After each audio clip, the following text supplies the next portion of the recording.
चली सातों माता के एगो बालक के कथा सुनाओ तनी। कथा अच्छा लगे तो लाइक करम, चैनल के सब्सक्राइब करम।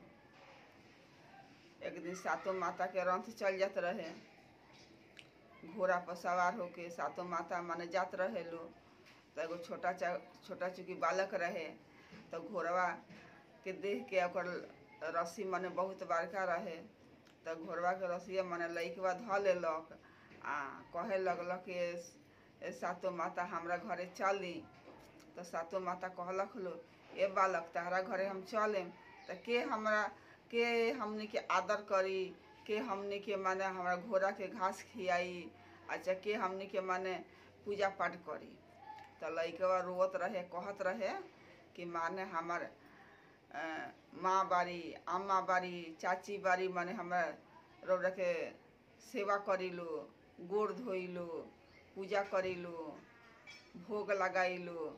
लइकवा कहे आ हमार पापा बानी, चाचा बानी, तो घोड़ा के घास खियाएम। लइकवा यही कहे। तब माने सातों माता माने उ बालक के घरे गईनी लो। तो बालक के घरे माने देखलक उनको घर के माने लोग कि माने लइका माने घोड़ा सातों माता आइल बालो। तो सबके माने आरती लेके आरती कैलक, गोड़ ओड़ धोलक, पूजा पाठ कैलक, माता लोग के चरण चारी ओर छिड़काइल।